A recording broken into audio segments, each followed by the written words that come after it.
Bueno, Rafa, gracias. Por ahí escucho también a Gustavo, o sea que para mí es un placer poder volver a, así sea virtualmente, a aquel salón donde varias veces estuve compartiendo con ustedes esos momentos bonitos de Perú y que recuerdo con mucho cariño. Y algo más que con gusto esta charla, y ojalá vengan más para poder compartir entre Latinoamérica y que este sea el inicio de muchas otras entrevistas en todo nuestro continente. Esto es una charla, la verdad que es un poco didáctica y creo que nos va a ser de mucha utilidad a todos.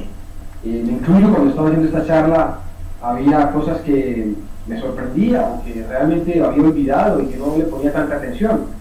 Y yo espero que ustedes después de esto tengan el mismo concepto que yo tuve cuando la hice, porque la verdad es que hay muchos aspectos del nervio óptico que a veces no consideramos por la premura del tiempo, por los pacientes o porque están poco dilatados por la situación que sea.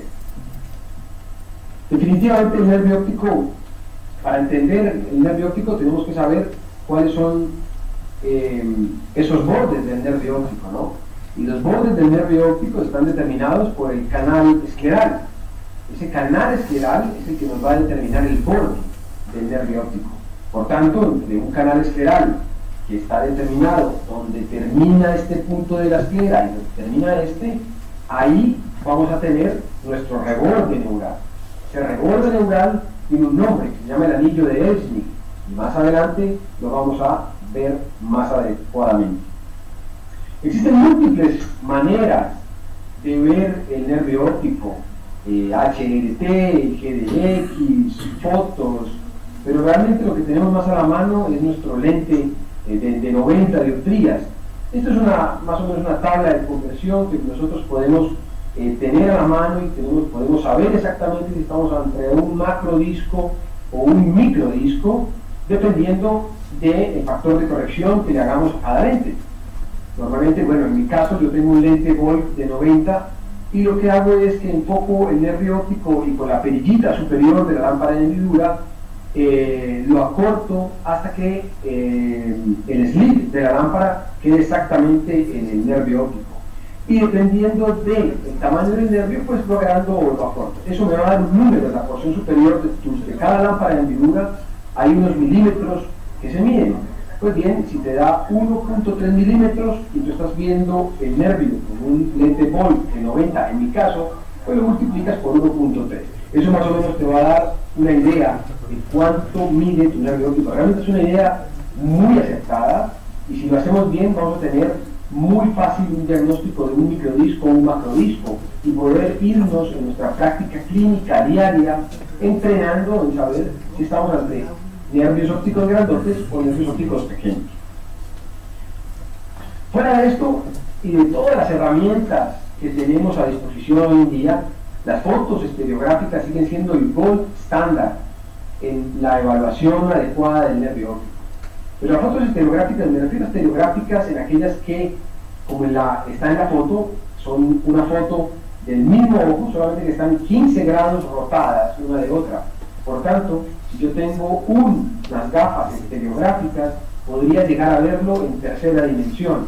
Y eso es lo que hacemos normalmente en la práctica. Yo tengo estas gafas, son unas gafitas que se consiguen fácilmente, y simplemente es decirle a aquellas personas que hacen estas fotos, que hagan con unos 15 grados de diferencia uno de otro para poder verlo en tercera dimensión. De esa manera es la mejor forma de evaluar un nervio óptico. Y no hay un HRT, ni un GDX, ni nada que se compare a las fotos. Las fotos siguen siendo el gold standard. Evidentemente vamos a ir cambiando y hay que evolucionar a otros aspectos, pero hoy por hoy continúan siendo el gold standard. Entonces, nos vamos a encontrar, y todos los días en la práctica nos encontramos con nervios ópticos pequeños, medianos, largos, pero ¿cómo sabemos cuándo es uno pequeño, mediano o largo? Si uno realmente revisa la literatura es muy amplia en cuanto a la raza o a la parte del mundo donde tú estudies o donde tú lo mires. Para Latinoamérica, y sobre todo la raza negra, al menos en Colombia, tenemos una gran incidencia de nervios ópticos grandes, macrodiscos, que son por encima de 2.6. Bueno, y los microdiscos que son por debajo de 1.6, o sea que los que están en el centro son más que todo medianos. En negros, ese tamaño del disco puede ser incluso mayor. Nosotros lo vemos mucho en nuestra consulta aquí. En Colombia tenemos mucha gente del Pacífico colombiano que es de raza negra, y que esas personas, casi todos diagnosticados o sobrediagnosticados de glaucoma porque tienen unos nervios ópticos grandes. Y más adelante veremos que si tengo un nervio óptico grande, pues tendré una excavación grande. Por el contrario, si tengo un nervio óptico pequeño, tendré un nervio óptico o una excavación pequeña. Entonces, como empezamos la charla al principio, para poder evaluar un buen nervio óptico tenemos que saber por dónde va. Si yo no sé y no tengo claro cuál es su borde externo, para mí va a ser muy difícil saber si ese nervio óptico es sano o no, ¿ya? Porque el que nos va a determinar esto es el anillo de Esni. Y el anillo de Esni, ya les expliqué ahorita empezando, es el final del canal escleral, ese bordecito del canal escleral. Normalmente lo vemos más a nivel temporal. Si lo ven acá, es una línea blanca, más perlada, y lo vemos más a nivel temporal debido a que hay menos cantidad de fibra nerviosa. A nivel nasal, donde hay un apiñamiento mayor de fibras, no lo vamos a ver tan claro, aunque se puede delimitar un poco, pero no es tan claro. Esa es nuestra primera clave para poder saber por dónde está ese nervio óptico. Y a raíz de ahí ya vamos a empezar a determinar dónde viene la excavación, que poco a poco les vamos a decir. Entonces, para poder hacer las perlas del nervio óptico, lo primero es identificar el anillo y saber por dónde va.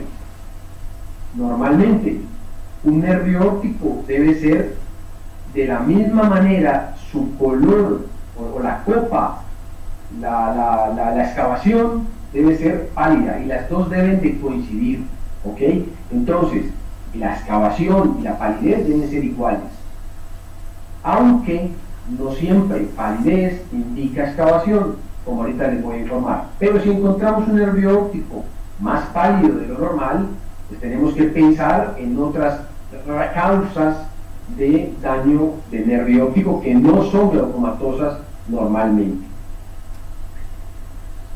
Una vez identificado el anillo y identificada por dónde viene esa copa o esa excavación, vamos entonces a identificar el anillo neuroretiniano, que ya vamos a empezar. Para identificar el anillo, lo que les decía, identificamos el anillo de Esni, y posteriormente en esta gráfica uno diría, bueno, por la palidez, ahí debe ser la excavación. Pero no es verdad, la palidez no es igual a excavación. La palidez es solamente un indicador o una cantidad de células o de células ganglionares ausentes que existen en ese punto. Pero realmente la excavación está determinada por el arqueamiento de esos vasos sanguíneos en el centro. Si ustedes ven acá, esta es la palidez, pero realmente la excavación es mucho más amplia. Entonces la excavación está determinada por dónde se angula cada vaso sanguíneo, y eso es muy importante, porque si no sabemos por dónde va el anillo de Esni y encima no sabemos por dónde se arquean los vasos sanguíneos, pues vamos a tener un subdiagnóstico o un sobrediagnóstico de glaucoma. Y otro muy importante antes de entrar en las perlas es cómo está ese anillo. ¿Está inclinado? ¿Está til o inclinado, que es lo mismo? ¿Está hipoplásico? ¿Está atrófico? Esto es un ejemplo, y es un ejemplo de un plato normal, y que a este plato, si yo lo pongo de frente y miro el anillo neuroretiniano que viene en toda su extensión, que está concéntrico, a medida que lo voy inclinando, miren cómo se adelgaza el anillo inferior, y si lo inclino más, pues voy a tenerlo ausente. Eso es muy importante, porque no siempre una ausencia del anillo neuroretiniano nos indica que es una patología glaucomatosa. En los pacientes con discos ópticos inclinados es bien complicado y es mucho más difícil establecer cómo se encuentra ese anillo. Por tanto, si encontramos un anillo inclinado, lo mejor es hacer un seguimiento más que estructural, funcional, porque estructuralmente nos va a ser muy difícil hacer una buena toma de esa imagen. Entonces eso también es bastante importante. A medida que voy a ir pasando las diapositivas, van a encontrar en cada diapositiva una estrella, 2 estrellas o 3 estrellas. Eso significa la importancia que tienen cada uno de esos signos en el diagnóstico de glaucoma. Una estrella es débil, 2 es moderado y 3 es fuerte. Regla 1. La región peripapilar. La región peripapilar es importante para 2 cosas. 1. Para identificar las atrofias alfas y las atrofias betas. ¿Cómo diferencio una de otra? Pues bueno, la atrofia beta, y se lo pueden memorizar por beta de borde. Entonces, la beta está pegada al borde del anillo o del disco óptico, ¿listo? De las que están pegadas, las atrofias que están pegaditas al disco óptico son las beta, y las que están por fuera de las atrofias beta se llaman las atrofias alfa. ¿Qué es importante? Alfa es una atrofia que normalmente podemos encontrar en pacientes sanos, ¿ok? Se puede ver en el 85% de los pacientes y es normal, no quiere decir nada, simplemente son cambios pigmentarios del EPR que se producen con el paso de los años, mientras que las atrofias beta están en el borde, entonces son más asociadas a glaucoma.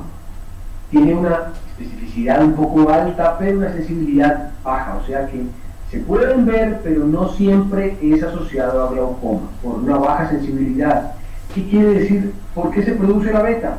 Por una ausencia o por un adelgazamiento de la cantidad de células ganglionares que tenemos en ese punto, y se trasluce la esclera. Por tanto, las atrofias beta son más pálidas, mientras que las atrofias alfa son más oscuras. Aquí podemos más o menos ver, miren la atrofia beta que está pegada al borde, más blanca, más pálida, se trasluce esa esclera, ¿ya? Y las que están por fuera son las alfa. Aquí hay otro ejemplo en este punto, es un glaucoma bien avanzado, donde se puede ver muy fácilmente la atrofia beta que está aquí y la alfa que está por fuera. ¿Ok? Entonces, alfa, hiper o hipopigmentación, cambios pigmentarios, y beta, atróficas, áreas atróficas. Bien, regla 2. En la regla 2 es muy importante este punto. Es una muy bonita gráfica que me encontré en algún libro, ya no me acuerdo en cuál, donde podemos ver en esta primera diapositiva cómo es la capa de fibras nerviosas normales y cómo esos vasos sanguíneos están por debajo de esas fibras nerviosas. A medida que el glaucoma va avanzando, se empiezan a adelgazar, a perder, a morir, hasta que llega un estadio tan avanzado como es este, donde los vasos sanguíneos quedan denudados, se pueden ver fácilmente y se produce un signo que es el signo de Hoyt, que se ve muy bien durante la lámpara encendida, si uno tiene una luz de negrita, se puede ver bastante bien. Y este es el defecto de la capa de fibras, y aquí lo podemos ver, esta área en esta diapositiva y esta área en esta diapositiva. Aquí les voy a poner otro ejemplo para que lo puedan ver un poquito mejor. Y es, por ejemplo, otro signo, o el signo de Hoyt, que lo que permite es ver también cómo están esa denudación de los vasos. Esta parte de aquí es un vaso completamente embebido en capa de fibras, mientras que este de aquí es una pérdida de la capa de fibras. Entonces, los rebordes o el borde de cada vaso sanguíneo se va a ver mucho más nítido, se va a poder definir exactamente por dónde va. Esas son denudaciones de esos vasos, la exposición de los vasos, la pérdida del brillo, la pérdida de la estría. Esos son signos asociados a pérdida de capa de fibras nerviosas, que es el signo de Hoyt.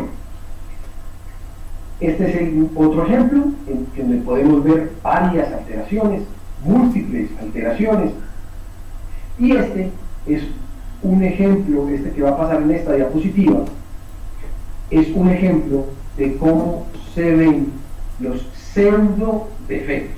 Entonces, los pseudodefectos son alteraciones normales de la capa de fibras nerviosas que no llegan hasta el borde del nervio óptico y que se detienen. Si la ven acá, este es el final de sus pseudodefectos.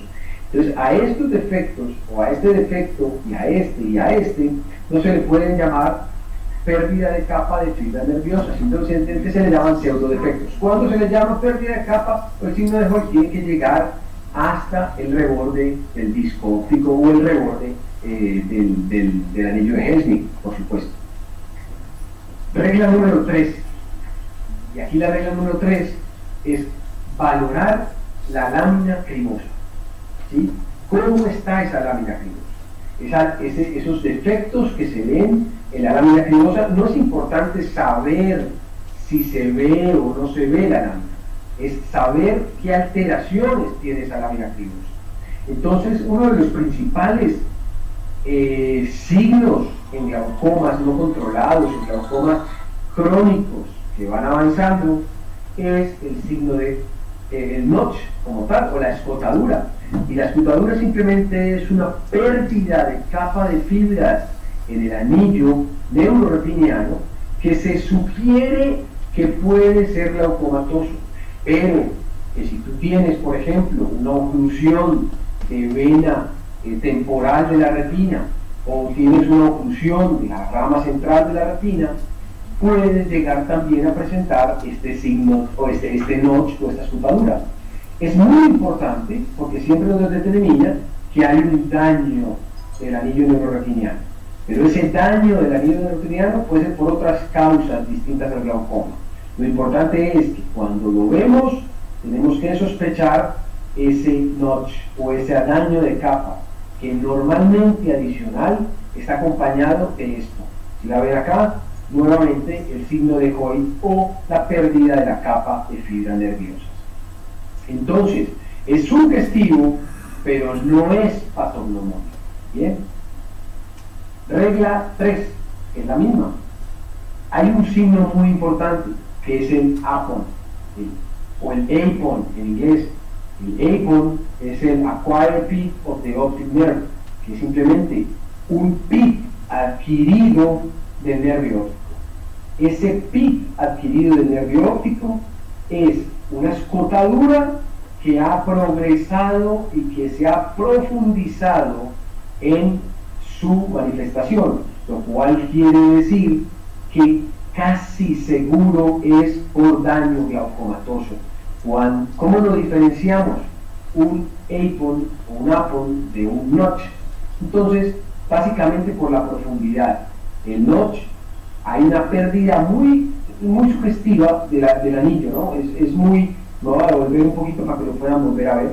Es como una escotadurita ahí pequeña, pero el apon es una escotadura mucho más grande, mucho más profunda, y que en ocasiones se asocia a esto, al signo de Dot, que es cuando se empiezan a ver estos poros más grandes en la lámina cribosa, y a otro signo adicional, que es el signo de Susana, que es cuando estos poritos, que es esclera, que son fenestraciones de la esclera, cuando esos poritos empiezan a perder su configuración y empiezan a achatarse, como en esta parte superior, cuando empiezan a achatarse, ¿no?, el signo de Susana, también casi siempre se acompañan del apon. Por tanto, el apon es muy importante y es muy patognomónico y casi nunca lo buscamos porque lo confundimos con el notch. Y si ustedes ven acá en esta figura de aquí podemos empezar a ver atrofias peripapilares asociadas que no se ven en la porción superior. Casi siempre estas lesiones se acompañan de atrofias y de pérdida de capa de fibras nerviosas. Entonces, esa valorar la lámina cribosa en el apon es muy poco frecuente, pero es muy patognomónico. ¿Listo? Muy patognomónico. Se asocia siempre a glaucoma, o no siempre, en medicina lo podemos decir siempre, pero es con una muy alta incidencia de glaucoma. Regla 4. La regla 4 es buscar las hemorragias. Hay que buscarlas, hay que ser mal pensados. Yo, sobre todo para aquellos pacientes que uno quiere que estén bien porque ya les hiciste válvula, les hiciste trave, les hiciste PLS, lo tenés con 3 medicamentos, encima fue particular y tú quieres que él esté bien. Entonces no quieres ver esas hemorragias, pero hay que buscarlas, porque si no las encontramos, o si no las buscamos, es un signo que nos vamos a pasar por alto y que nos indica progresión. La progresión y las hemorragias son muy frecuentes vistas en los pacientes con hipertensiones oculares elevadas o glaucomas de tensión normal, que también se ven mucho. Recordemos que los glaucomas de tensión normal tienen un componente vascular muy importante, y ahorita con el advenimiento del angio OCT, donde vamos a poder medir densidad de vasos sanguíneos, donde van a poder indicar exactamente cómo está la densidad de flujo, cómo está la cantidad de sangre que le llega a ese nervio, si hay obstrucción, si no hay obstrucción, nos va a mejorar todavía más esto. Entonces, busquemos las hemorragias.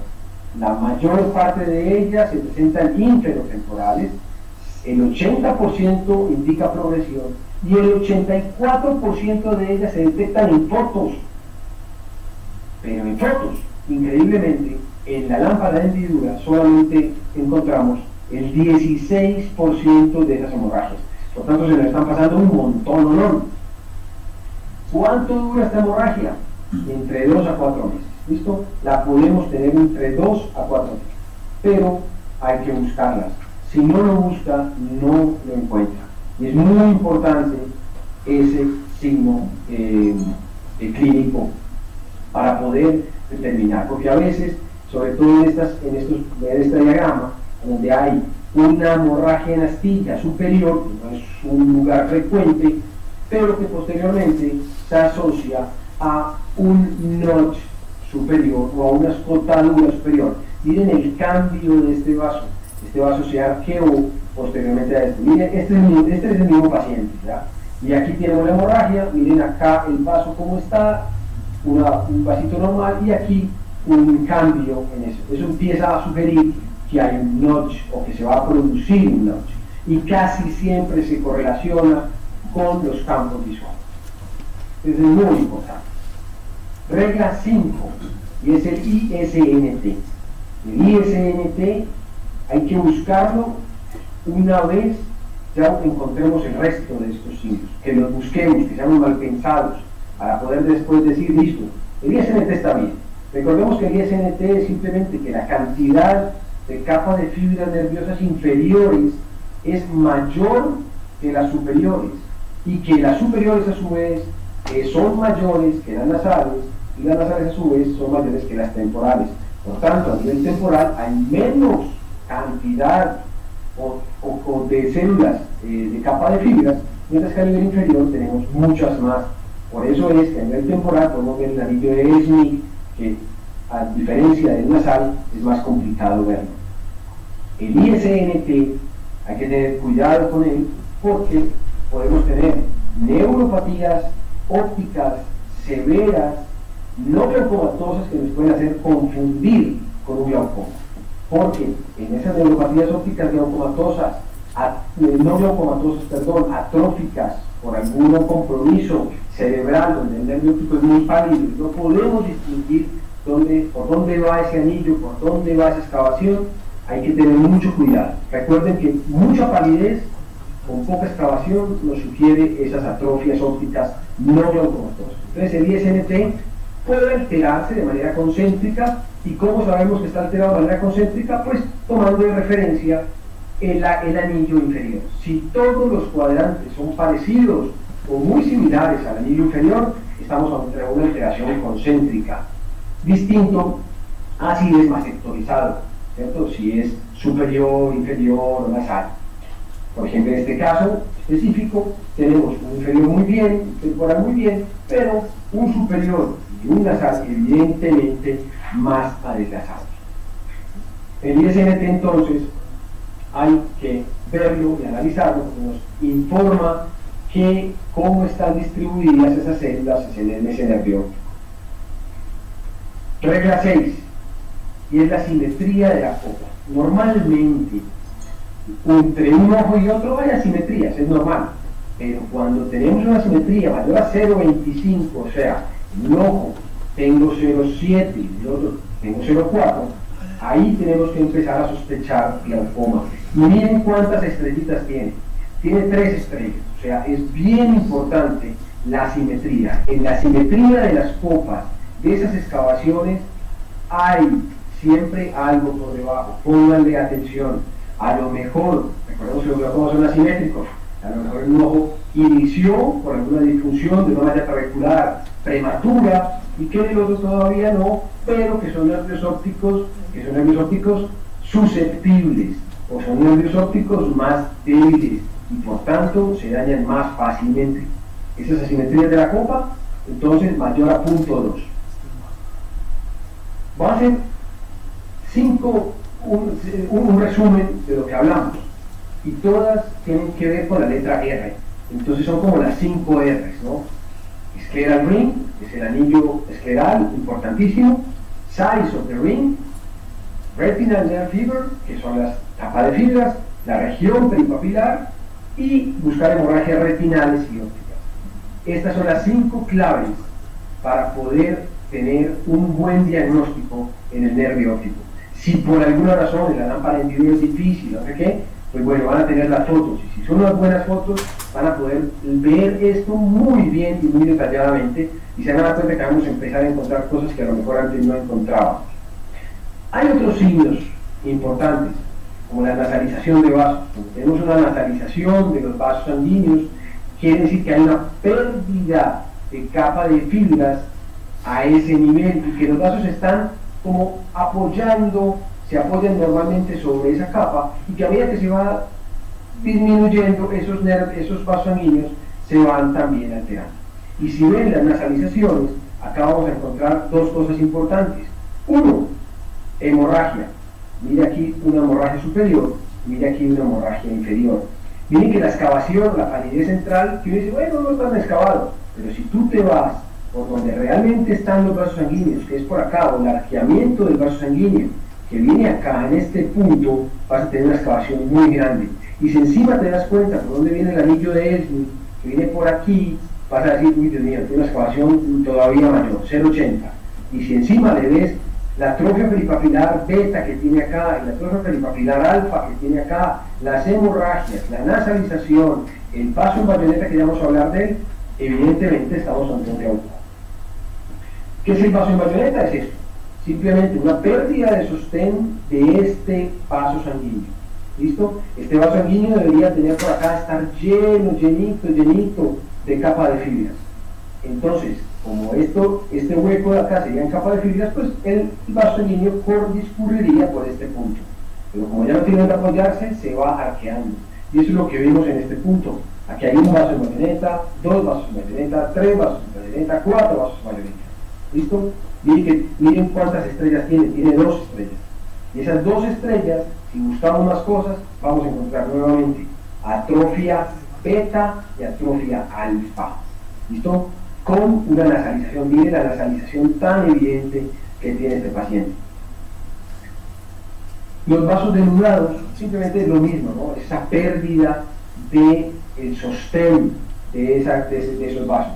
Entonces uno puede tener un vaso circulineal, que es aquel que va justo por donde va el anillo, o en el bordecito del anillo, y a medida que esa excavación va aumentando y ese anillo se pierde, pues el vaso va a quedar colgando, como en este caso. Entonces son vasos denudados, y esos vasos nos pueden ser útiles no para determinar si hay glaucoma o no.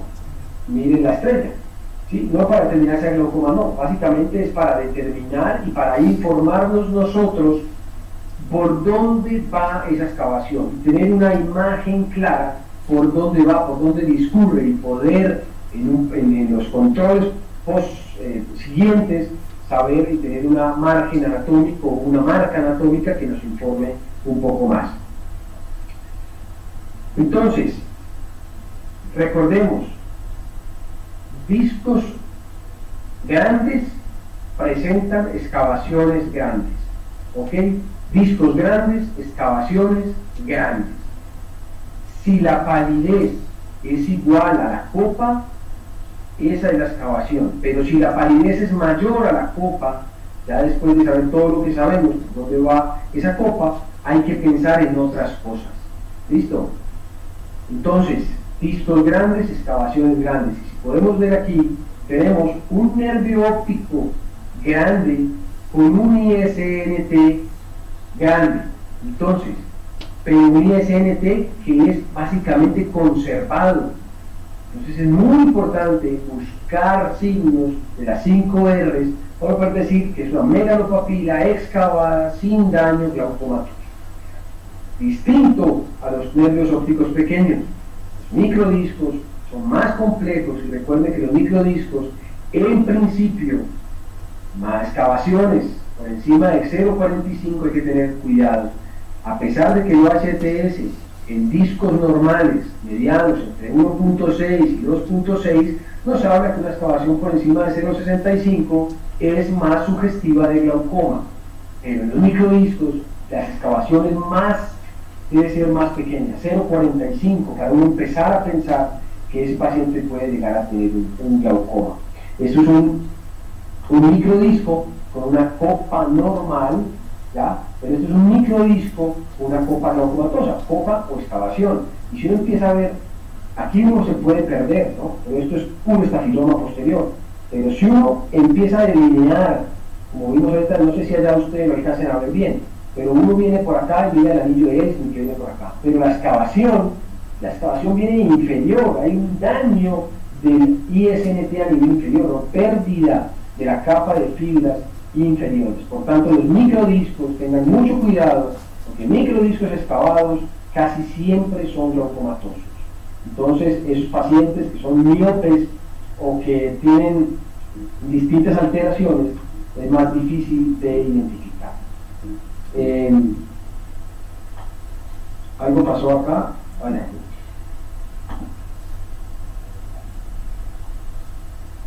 Y los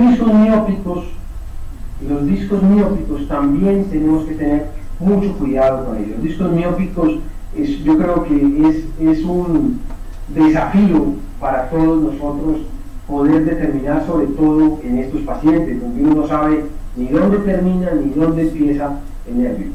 Evidentemente va a ser más complicado, va a ser mucho más difícil, tenemos que ser mucho más juiciosos, tomarnos más tiempo para poder determinar eso, y la clave es buscar el anillo escleral. Esa es la clave. Una vez busquemos el anillo escleral, ¿sí? Identificarlo, tratar de identificar entre toda esa palidez, tratar de identificar por dónde puede ir ese arqueamiento de los vasos. No es fácil, no es sencillo, toma tiempo poder llegar a un buen diagnóstico de los miopes. Por supuesto, lo que yo hago es tener un OCT de base, porque tampoco hay bases normativas en el OCT para hacer un seguimiento, excepto el MIDE, que ya tiene el software desde el 2015 para acá, que ya lo tiene adaptado para los estudios axiales mayores a 24, y hace una correlación clínica ahí un poquito mejor, pero hago un OCT solamente para tenerlo de base, y evidentemente los campos visuales como manera estructural, porque a veces clínicamente es muy difícil saber por dónde van esos discos ópticos, y casi siempre esos miopes tienen muchas alteraciones. Realmente los miopes tienen de todas maneras un nervio óptico más pálido, más inclinado, que en algunos es incluso hasta microdiscos. Entonces tenemos todas las condiciones para que sea más difícil. Y si ven, hasta ahora apenas les vengo a hablar de la excavación. La excavación realmente no importa. Una vez ustedes ya tengan todas estas bases que hemos hablado ahorita, la excavación no importa. Yo puedo tener excavaciones de 0,7, pero tengo un ISNT normal, no tengo vasos denudados, no tengo alteración de la capa de fibra, no tengo atrofia beta, no tengo atrofia alfa, no tengo vasos en bayoneta, no tengo nasalizaciones, no tengo hemorragias en astilla, no tengo nada. Entonces, la excavación es una guía, ¿ya? Existen dos clasificaciones, la Armani y la de RECA, pero realmente la que nosotros utilizamos es la Armani. Sin embargo, es una guía nomás, pero no depende del tamaño y del número de capa de fibras. Y es bien complicado porque cada paciente tiene un tamaño y un número de capa de fibras normales, distintas. Y los HTS nos dicen, bueno, 0,6, 0,65 para arriba, pilas. Sí, pilas. Pero busquen los otros signos que acabamos de mencionar. Este es un nivel de excavación de 0,4, de 0,5, un 0,8 y un 0,9, que es más o menos lo que todos hablamos evidentemente. Muchísimas gracias y espero que tengan muchas preguntas para podérselas responder. Quería que esto fuera un poco más intuitivo, que ustedes pudieran tener más bases para poderse valer en su diagnóstico de glaucoma, menos el clínico, que es el que tenemos el día a día. Y pues nada, mucho gusto. Vamos, un aplauso para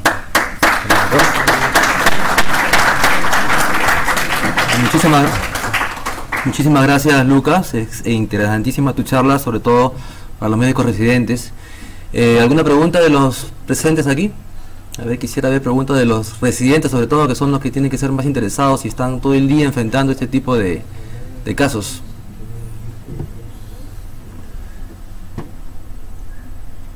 Yo quería hacer una pregunta, Lucas. ¿Qué tanto está la evaluación de resultados con los tomógrafos en la evaluación de nervios ópticos con respecto a pacientes miopes? Rafa, es bien difícil. Nosotros aquí nosotros tenemos dos OCTs. Tenemos un OCT que es de la casa Topcon y un OCT también de la casa no espectralis, el normal, el de toda la vida, el Cirrus, el que salió al principio. Okay. Y realmente es bien difícil en pacientes miopes poder determinar o poder tener una base normativa en cuanto a la capa de fibra. La capa de fibras en los miopes es más delgada, es más adelgazada. Sin embargo, en nuestras latitudes eso no está todavía estandarizado. De hecho, solamente los japoneses que tienen alta incidencia de miopía ya tienen el software para poder compensar las longitudes axiales y poder tener una mejor evaluación de la capa de fibra. Pero sin embargo la correlación ahorita con los miopes es muy difícil. Como te digo, yo solamente lo tomo como una base normativa para mí, para ese paciente. Si ese paciente la primera vez que le hago un OCT y tiene 74 de capa de fibras, pues arranco de ahí, ¿no? Y ahí es donde yo lo tomo como base para más adelante.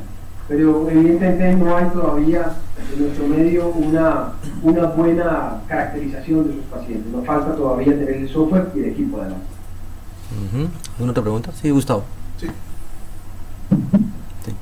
Hola Lucas, ¿cómo estás? Hola Tavo, ¿cómo estás? ¿Qué tal, hermano? Gusto de escucharte y gracias por siempre colaborar con nosotros. La pregunta iba al respecto de, nosotros estamos con muchos residentes aquí en el auditorio, y que nos compartieras para valorar tu nervio óptico, ¿qué lupa utilizas? ¿Utilizas un lente de contacto? ¿Utilizas una lupa aérea? ¿Cuál es la lupa que sueles usar en tu práctica? Bueno, yo normalmente utilizo una Volk, un lente Volk de 90 dioptrías. Yo creo que el lente Volk de 90 dioptrías es el más adecuado. Bueno, lo que pasa es que depende de cómo te entrenes, ¿no? O sea, yo creo que depende mucho de cada quien. Yo no podría decir que la de 90 es la mejor, ¿no? La de 90 es la mejor para mí, porque ya la sé manejar y ya sé cómo veo ese nervio. Es muy importante, antes que la lupa, es saber a cuánta magnificación estás haciendo tu evaluación del nervio. Porque si un día lo magnificas a 16x, otro día lo magnificas a 10x, sobre todo para los residentes que apenas están empezando, es importante entender que va a ser muy difícil para ellos saber cuánto está metiendo un macrodisco o un microdisco o la excavación. Entonces lo más importante es tener siempre la magnificación que sea la misma, que tengas la misma magnificación siempre para ver tus nervios ópticos, y que la lupa que utilices sea siempre la misma, para que tú te acostumbres a ver, y entre más ves, más vas afinando tu ojo clínico. Porque entre más lupas utilices distintas, porque de pronto no tienes, te perdió, entonces un día la 68, después la 60, después la 90, y las lámparas de Miura cambian, va a ser más complicado. Entonces eso sí es un consejo, y es utilizar siempre la misma lupa y utilizar siempre la misma magnificación para poder ver el nervio. Ok, sí, gracias, comparto tu opinión. Sin embargo, también quisiera comentar, quizás para los residentes que recién inician, sea más cómodo utilizar la misma lupa de gonioscopio, ya que la imagen central nos va a dar una imagen directa, ¿no? No invertida, y quizás también de alguna forma uno tiene más estereopsis y puede detectar todos estos signos que nos has tú explicado espectacularmente esta noche. Pero el concepto es el mismo, ¿no? Siempre utilizar una misma herramienta, porque eso es lo que va a afinar nuestra evaluación clínica, que obviamente siempre va a ser subjetiva. Pero siempre el residente debe empezar, ¿no?, desde lo más sencillo hasta ir entrenándose y más adelante, bueno, poder utilizar lupas aéreas como maestros como tú. Hay una cosa muy importante, y gracias a Dios lo mencionas, y es que el nervio óptico, cuando lo vemos en la lámpara en una normal, la que todos tenemos que ver el nervio óptico en 3D. O sea, tú tienes que ver el nervio óptico con los dos ojos, no con uno. Si tú estás viendo el nervio óptico, tú haces el fondo de ojo, y la mejor manera de empezarlo a hacer es con los cachetes dilatados. Si estás viendo el nervio óptico con un ojo, y lo puedes ver fácilmente en la apertura. Estás en la apertura, tienes tu lente, cierras un ojo y no estás viendo el nervio, pues estás magnetizado. Tienes que ver el nervio óptico con los dos ojos. Si lo ves con los dos ojos, lo vas a ver de manera de estereopsis.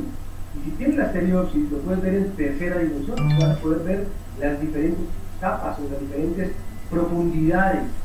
Y eso se ve, y eso se hace. Yo lo hago normalmente en mi práctica clínica. Siempre me aseguro de que esté viendo el nervio óptico con los dos ojos, porque así se me escapan menos cosas. Igual como decíamos ahorita, imagínate, las hemorragias del disco solamente las vemos el 16%, el 84% se nos pasa.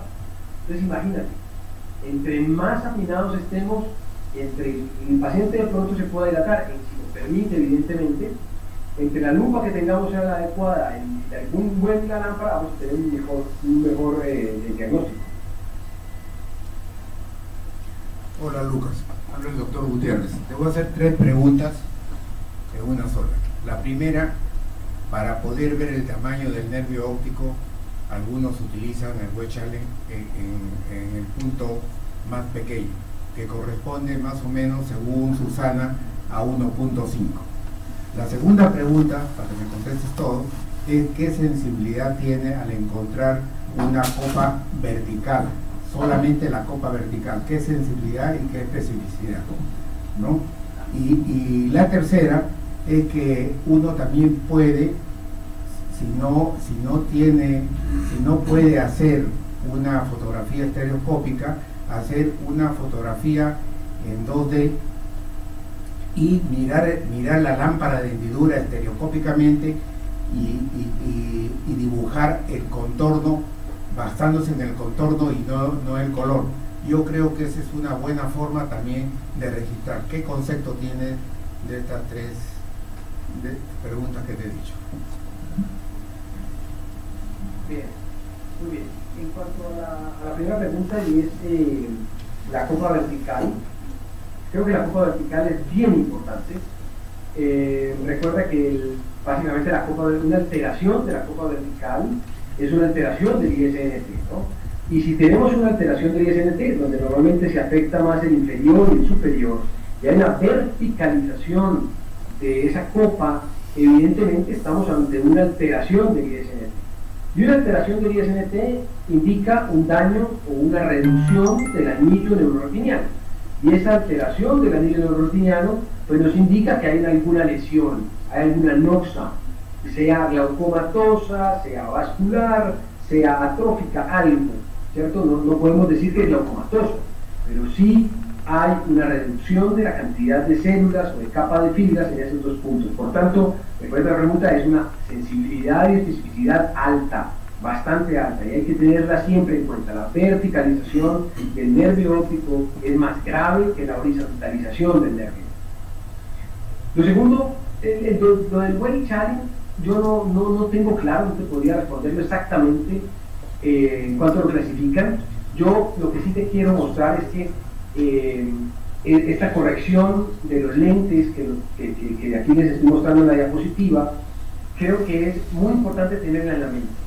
Y cada uno va a ver qué lente tiene y cada uno va a hacer su factor de corrección dependiendo a la lupa que maneje.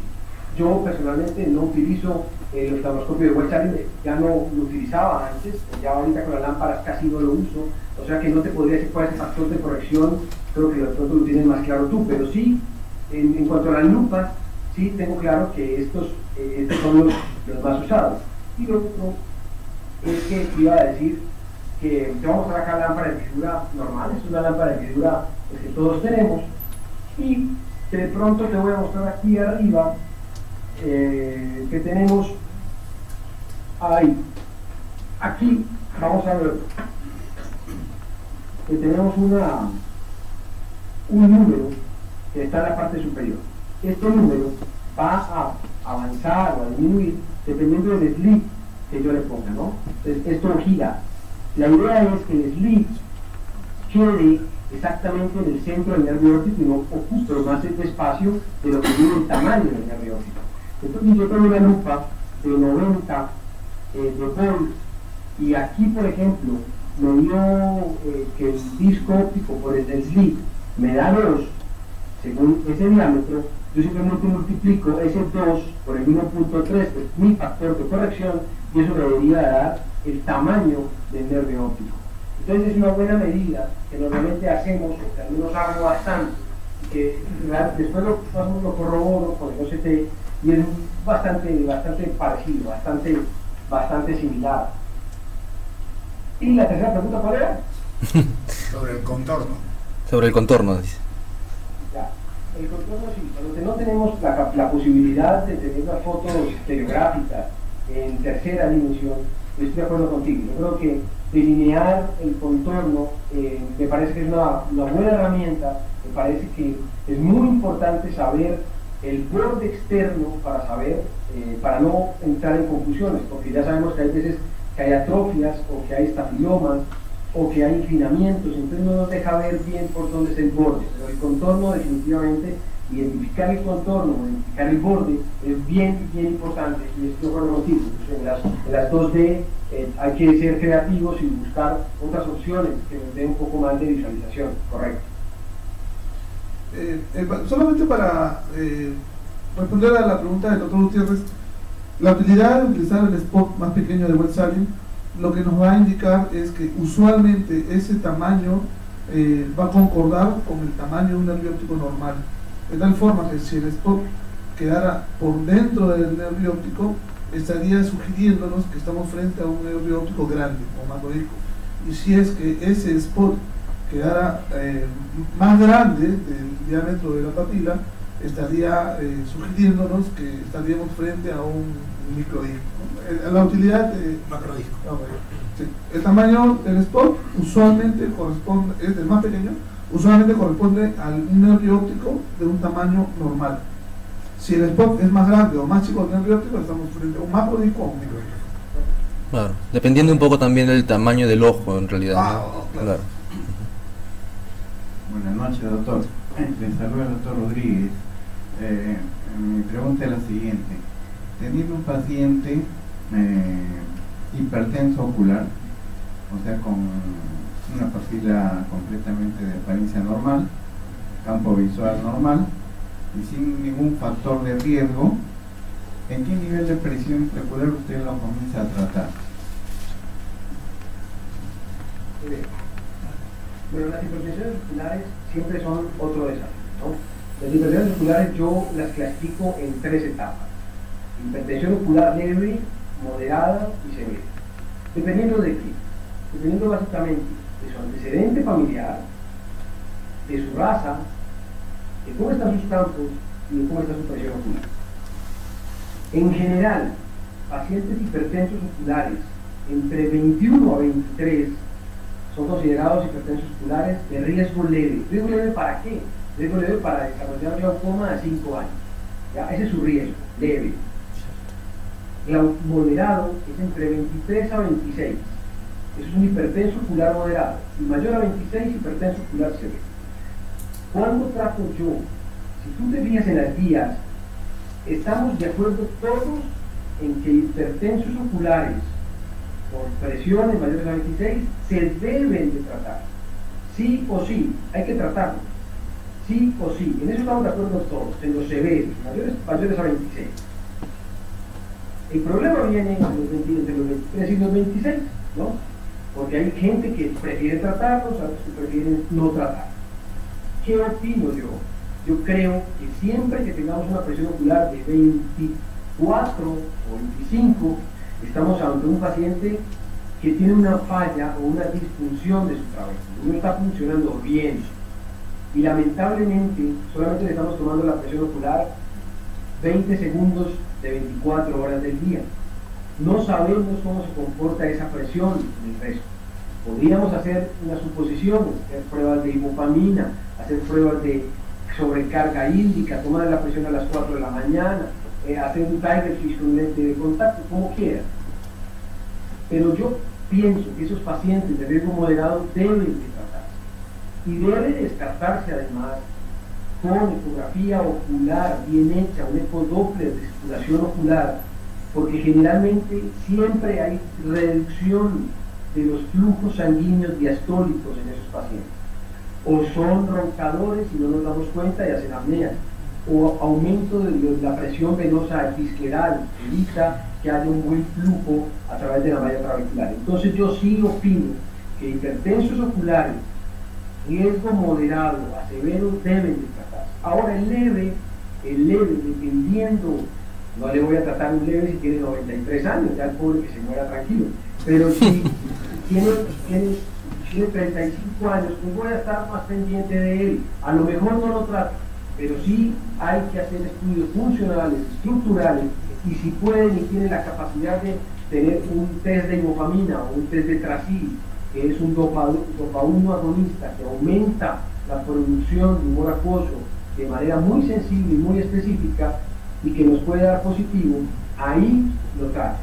Si esos diagnósticos o esas pruebas terapéuticas que hacemos nos dan positivo, sí hay que tratarlo, porque entonces no estamos ante un hipertenso ocular leve, sino que estamos a lo mejor ante un hipertenso ocular severo, que no lo estamos diagnosticando. Entonces, los leves hay que hacer un estudio más importante, de pronto no los trato, pero sí los estudio, y los moderados a los severos, sí los trato de todas maneras.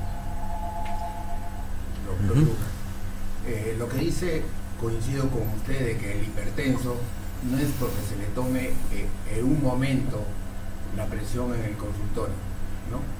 Eso no da, pero también se le puede hacer el pico matinal, que es muy importante. Lamentablemente es muy difícil hacer un pico matinal. ¿Usted utiliza el método de Borrone también? ¿Cómo le ha ido con ese método? ¿El método de? Borrone. No, el método de Borrone ya no lo uso. Se usaba antes, ya no lo uso. Me parece que tiene muchos falsos positivos, porque depende mucho de múltiples factores. Eso lo fui cambiando, como te mencionaba ahorita, por la prueba de hipopamina, por la dopa-2. Ahí creo que estoy teniendo mejores resultados, porque le aplicas una gotica al paciente, esa gotica al paciente se la aplicas, bueno, tomas la presión ocular basal, ¿no? La tomas basalmente, te dio 21, por decirte algo. Aplica la gotica de hipopamina y a los 5 minutos le repites la otra gota de hipopamina y le tomas la presión a los 45 minutos. ¿Qué he visto? ¿Qué ha visto? No, en los estudios es que por encima de 3 milímetros de mercurio es una prueba positiva y no depende de nada, depende de cómo funciona tu cuerpo ciliar. Ya no depende aquí de tu índice de masa corporal, de tu capacidad pulmonar, de tu fracción de eyección, de tu depuración de creatinina, de tu peso, de tu talla, no depende de nada de eso, de tu compliance vascular. Esto es evidencia. Aumentas la presión oculta por aumento o por un estímulo de los receptores dopa-2, agonista del ojo. Entonces se produce un aumento increíble de la presión. He tenido pacientes que pasan de tener 19 a 30. O sea, es un paciente que está haciendo va a ser un glaucoma, evidentemente, lo va a hacer. Una disfunción de su área radicular, entonces lo trato. Pero El hilo temurano me parece que ha evolucionado un poco y creo que tiene muchos falsos positivos que nos hacen a veces confundir, porque no hay muchos factores en juego, que no es solo la producción interna del ojo o el flujo vascular episcleral. Doctor, otra pregunta. Pero usted, ¿cuál es el signo más precoz en la campimetría que denotaría la aparición de un glaucoma incipiente, ¿no? Bien, hay que recordar que la campimetría, hasta hace 1 año, 2 años, hacíamos cita swab para poder diagnosticar precozmente estos pacientes que de pronto un blanco estaba normal.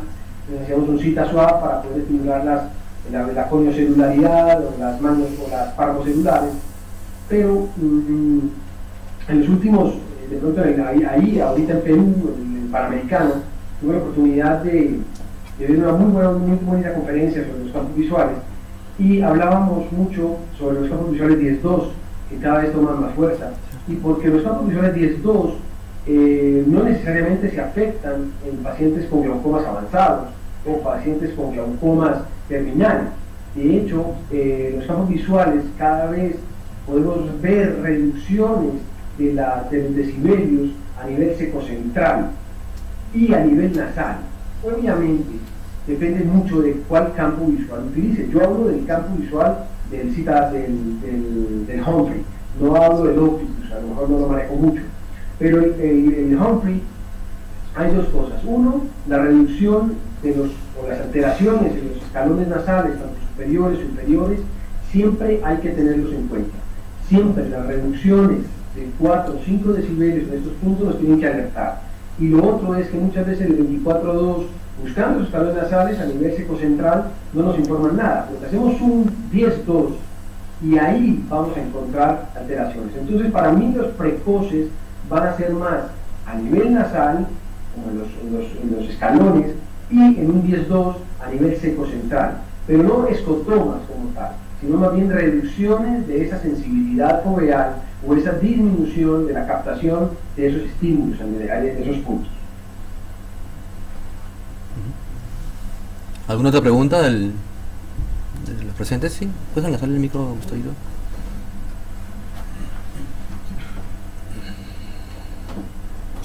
Allá. Buenas noches, doctor. Le habla el doctor Castellano. Bueno, estaba escuchando su disertación de diagnóstico, pero estamos hablando también de... ¿Me escuchas? También un poquito agripado. ¿Me escucha bien? ¿Lo escuchas ahí? Un poco más alto. Un poquito más alto. Es que estoy agripado. Pues, bueno, le decía que para evaluar un nervio óptico hoy en día, pues todos sabemos que eso es algo muy subjetivo. Incluso San Pablo y Silva catalogan todas sus disertaciones que de 5 glaucomatólogos que hicieron una revisión, ninguno de ellos llegó a una conclusión, ninguno de ellos hacía una medición por igualdad, para empezar. Segundo, aquí están residentes y están glaucomatólogos. Decir que, por ejemplo, a mi experiencia, yo comparto mucho con lo que hablaron los doctores hacia adelante, de que el fondo de ojo directo, a nosotros, al menos a mi persona, me ayuda a catalogar el tamaño del disco de manera monocular, ¿sí? Sin estereosis. Segundo, yo veo que usted hace mucho fondo de ojo, pero en pupilas dilatadas, me imagino, porque en vez de 90 dioptrías usted lo utiliza con pupilas dilatadas. Pero en ese caso, por ejemplo, todos los pacientes con glaucoma, no a todos se les dilata, ¿sí? Entonces, en ese caso, también existen unos lentes amiliáticos, no sé si usted lo utiliza, que también nos ayudan para hacer una correcta evaluación de estos pacientes. Segundo, me gustaría, doctor, que nos pueda discernir los tipos de medios ópticos que ya existen a través del daño del tipo glaucomatoso, ¿no? Usted lo ha dicho, uno de ellos es el miópego, que es difícil de poder diagnosticar cuál es cuál, quién tiene glaucoma, quién no tiene. Segundo, los escleros seniles, no sé si usted también puede lograr ahí definir bien su coparix con su anillo negro retiniano. Y los otros, pues totalmente los Hilderpix tampoco se puede decir si tiene glaucoma. Y hay otro tipo de disco óptico que me gustaría que usted nos podría ampliar ese tema. Y en lo que respecta al hipertenso ocular, doctor, hoy en día ya no se habla de leve, moderado, severo, ahora se habla de alto riesgo y bajo riesgo. Eso es basado en nivel de evidencia. No sé si eso también nos podría un poquito ampliar. Gracias. ¿Escuchaste las preguntas, Lucas? ¿Te repito? Ok, más o menos el doctor menciona primero el tema de la subjetividad en la evaluación del nervio óptico, y nos pregunta, no sé si, corríjame doctor, quiere saber qué lupa primero usas tú, si generalmente en la evaluación, si usas la pupila dilatada o no, si estás, qué opinión tienes con respecto a la evaluación del nervio óptico sin dilatar. Y después los tipos de nervios, entre ellos te hace una pregunta sobre el tipo de nervio esclerosenil, ¿le entendí? ¿No? Y la última parte era una clasificación. Los cambios de glaucoma y discos ópticos ya están establecidos, no son 4. Okay. Y hablo del diópico, solamente el diópico, pero también hay que ver que también es difícil diagnosticar en un triple PIS, claro, el glaucoma, y tercero de hablar del esclerosenil y el otro, okay. Ya. Ok, entonces el doctor también nos pregunta sobre qué tips diagnósticos podrías tener en algunos tipos de nervios, como podrían ser los miópicos, los papilas inclinadas y escleroseniles.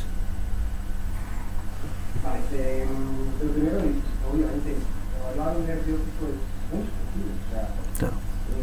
es bien subjetivo, pero creo que un nervio óptico bien evaluado nos podría dar mucha información, que a lo mejor en esos tipos de pacientes seniles, el miope, el inclinado, ningún otro estudio no lo va a dar, porque o no hay el software o porque la toma de la imagen no va a salir adecuadamente, pero evidentemente es muy subjetivo hacer un buen nervio óptico, una evaluación del nervio óptico bien hecha siempre va a ser subjetiva, va a depender mucho de lo que tú pienses. Por eso es que las excavaciones, yo no les paro tanta atención, porque para ti puede ser 0,50 y para mí puede ser 0,75. Pero lo que no puede variar es el anillo neuroteniano, cómo está una hemorragia, cómo está un vaso de patineta, eso no va a variar. O lo ves o no lo ves, o te pasó.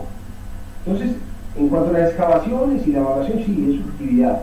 Pero hay signos clínicos específicos que sí nos deben de dar una alerta sobre cómo está, qué tan sano está ese nervio. En cuanto a si lo veo dilatado o no, lastimosamente muchos de mis pacientes no los puedo dilatar porque no tienen ángulos estrechos, porque tienen ángulos límites, porque tienen un riesgo de cierre angular, entonces no los puedo dilatar a todos.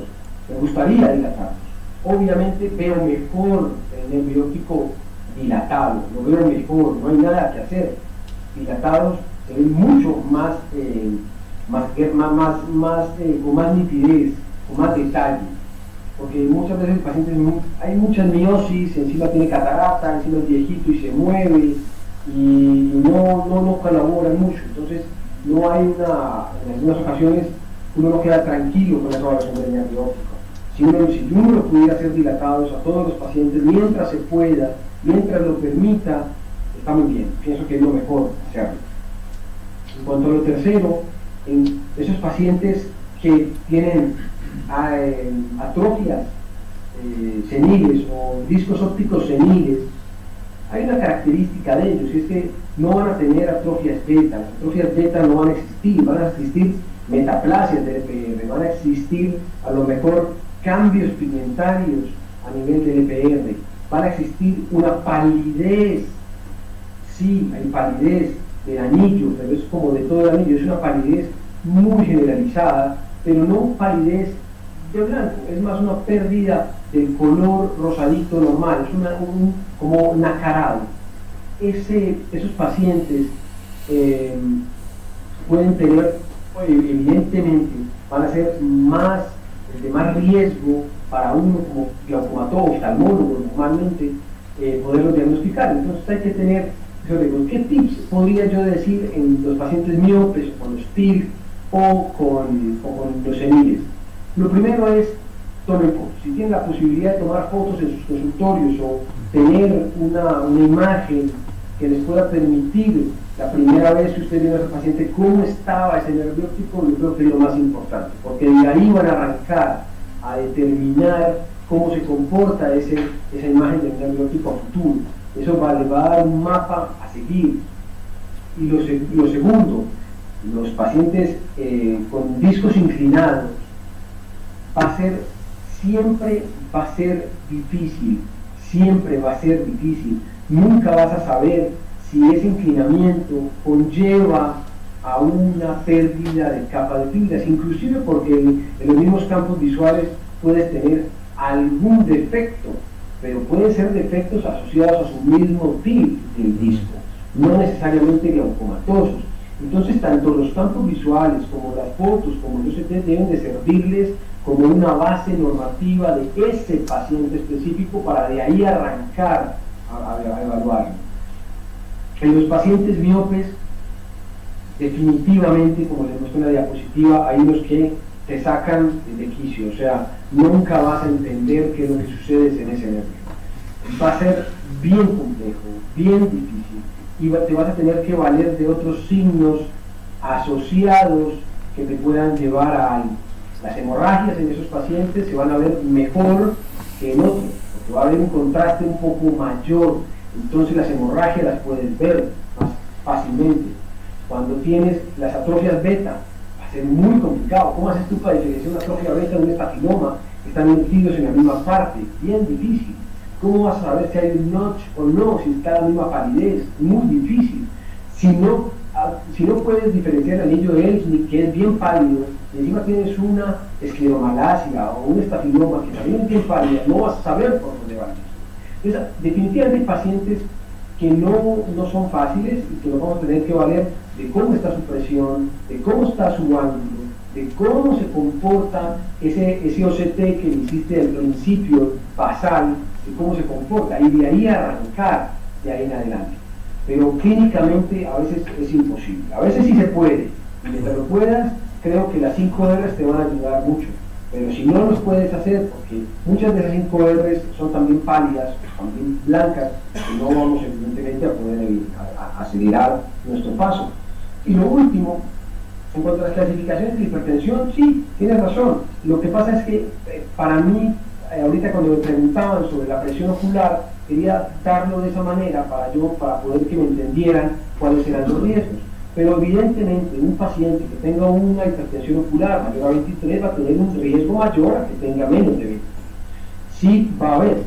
Y siempre insisto en buscar patologías vasculares por debajo que no sean diagnosticadas, o apneas del sueño, o pacientes gorditos, pequeños, que van a tener un aumento de sus presiones venosas y esclerales que les van a llevar a aumentos de presiones nocturnas y que no nos vamos a dar cuenta, o incluso pacientes hipertensos que tienen múltiples medicamentos, 4 o 5 medicamentos para tratar su hipertensión, en las noches hacen hipotensiones sostenidas que no nos damos cuenta, y ahí hacen unas disminuciones de sus flujos sanguíneos, unas hipoxias o unas anoxias de ese nervio óptico que no nos damos cuenta. Por tanto, siempre yo en esos pacientes también mando ecos, Holter de 24 horas, polisomnopatías, mando ecografía ocular, circulación ocular, y hago las pruebas de disfunción de malla trabecular como tal. Pero tienes razón en la clasificación como tal. Excelente. ¿Una pregunta más? Sí, ¿podrías? Un segundo. Doctor, eso es la cosa, doctor, quería preguntar, las test de provocación también están quedando de lado con este mundo de la aparición de nuevos test, de nuevas herramientas diagnósticas precoces de glaucoma. Las test de provocación todavía quedaron de legado, y eso además los estudios por los clinical trials. Otra de las cosas, lo que sí me gustaría es que usted, no sé si en su experiencia, los OSTs, los niveles de OST que, o mejor dicho, las cajas comerciales que hay de OSTs, hoy en día está también ya un poquito demostrado que el programa de glaucoma premium es el que se acerca más a la sensibilidad de daño de la capa de fibras del medio óptico, y de ahí viene la casa de OptiaView, y por último vendría a ser el Topcon, ¿no? No sé si eso en Colombia al menos lo practican por allá de ese tipo de evidencia. Yo estaba en la clínica Barranquer haciendo un observership, y ahí lo único que tenían era, creo que un octavivo y un topo. No sé si cómo hace su práctica diaria usted. Ok, por si no lo escuchaste, Lucas, te comento. El doctor pregunta, primero una inquietud con respecto a los test de provocación, para que, que él, tiene la idea de que ya están como en desuso. No sé tú qué opinas con respecto a eso. Y lo otro es con respecto a los OCT, qué equipo es el que están usando o que actualmente en base a los programas de glaucoma, que por lo menos en Colombia. ¿Quieres saber cómo está la cosa por allá?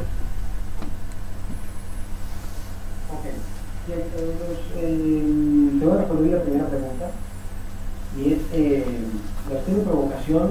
Sí, estamos de acuerdo. Yo creo que van en desuso. A pesar de que los test de provocación, lo único que nos van a decir es si hay disfunción de la malla trabecular o no. No nos dicen nada más. O sea, no nos pueden decir que hay un glaucoma o que hay un glaucoma o una hipertensión ocular, pero siempre le tengo la presión normal. No. Yo creo que lo único que nos dice eso es una guía para uno saber a qué se enfrenta. Siempre los test de provocación, insisto, yo el único que utilizo es el test de ibupamina, no más. El resto de los test no los utilizo. Me parece que tienen muchas variables que no son útiles. Pero con el test de ibupamina o el Trazil, pienso que lo único que a mí me dice cuando me dan positivas esas pruebas son para decir, mire, usted tiene una disfunción de la malla trabecular y usted puede tener un riesgo de desarrollar glaucoma en un futuro. Es una herramienta más, como decir que la patimetría delgada es un factor de riesgo y que la gruesa es un factor de protección, que ya tampoco se corrige. Simplemente son herramientas que vamos teniendo para poder hacer un buen diagnóstico en pacientes complejos. Porque he tenido pacientes antes de tener la prueba disponible, el Trazil, que tenía pacientes que siempre le tomaba la presión, estaban en 17, todos los exámenes eran normales, pero él me seguía perdiendo células ganglionares. No entendía por qué. ¿Qué pasó? Hipertensión circular tan altas, en algún momento de esto día que no se la diagnosticaba. Y volvemos a lo mismo, ojalá tomar la presión a las 5 de la mañana, no sé, para saber cómo está eso. Pero simplemente una herramienta más. Pienso que nos tenemos que armar en ciertos pacientes, no en todos los pacientes, y evidentemente estas pruebas sirven básicamente en pacientes con progresiones no esclarecidas o que no entendamos el porqué, no en todos los pacientes. Lo segundo es que en cuanto a qué equipo utilizamos nosotros aquí en Clofan, en la clínica nuestra, tenemos dos: el OptoView, que es que es una muy buena herramienta, y el Cirrus, ¿no? Yo no sé si lo están viendo. Sí, lo estamos viendo. ¿Lo están viendo? Sí, Les voy a mostrar una gráfica, a mí me parece muy interesante, y es sobre cuál sería el mejor OCT para nuestros casos. Todo depende, si uno piensa en cuál OCT es mejor, lo primero que tiene que saber es a qué base étnica fue enfocado el software de ese OCT en específico, ¿no? Porque si tenemos un OCT espectral, que me parece magnífico, maravilloso, fue hecho miren ustedes, en el 0% de los hispanos. Entonces no nos sirve. ¿Para qué vamos a tener un equipo que es muy bueno, pero es muy bueno en Italia o en España, pero que en Colombia o en Perú o en Ecuador no va a servir de la misma manera? Mientras que tanto, el Cirrus es el que más está avalado o tiene más componente hispano, que es el 12%. Ambos dos, el Cirrus y el RTV, que son los que tenemos acá, a mi modo de ver, son unos muy buenos equipos. ¿Qué les hace falta? Les hace falta que tengan software mejores para miotes, que sí lo tiene el MIDE. Y se los voy a mostrar en una diapositiva que es bien interesante y que salió no hace mucho en el Journal de Glaucoma. Miren ustedes, este es un MIDE, el RS3000. En la parte superior es un MIDE normal, un paciente miope, tenía 24.8 de longitud axial. Este es el mismo Este es el mismo paciente, en la parte de abajo es el mismo paciente, solamente con el software corregido. ¿Listo? Miren que ya aparecen los mismos valores, no cambiaron, son los mismos valores, pero ya aparecen como normales. ¿Por qué? Porque hace una conversión de ese software, ajusta la longitud axial, ajusta el láser que envía el OCT y con eso identifica si es normal, ¿no? Entonces yo pensaría que el mejor modo de ver sigue siendo el Cirrus por la cantidad de personas latinas que tiene. Lastimosamente hay algo que no tiene el Cirrus, que tiene el RTV, que es que el RTV mide el complejo de células ganglionares. Y el complejo de células ganglionares no lo mide ningún otro. Eso tiene a favor el RTV. Tiene en contra que solamente es el 4% de los hispanos. O sea que hay una cosa que tienen unos y otra cosa que tienen otros. Ojalá uno poder tener en un mismo equipo todas las características que uno necesita, ¿no? Pero lastimosamente las células ganglionares solamente lo va a tener este equipo, que sería el RTV. Que las células ganglionares, recuerden que son las fibras nerviosas maculares más las células ganglionares más la plexiforme interna. El Cirrus solamente nos mide las células ganglionares y la plexiforme interna, no mide las fibras de células maculares, que es donde está enfocado hoy básicamente los diagnósticos tempranos de glaucoma, que están enfocados cada vez más en identificar lesiones maculares por un adelgazamiento. Bueno, por eso siempre pues el diagnóstico, a pesar de toda la tecnología, sigue siendo clínica, ¿no? Y estos aparatos, estas pruebas siempre van a ser exámenes auxiliares, ¿verdad? Total, estoy de acuerdo. Así es. ¿Alguna otra pregunta? Sí, el doctor. Gustavito, ¿puedes hacerlo? El doctor.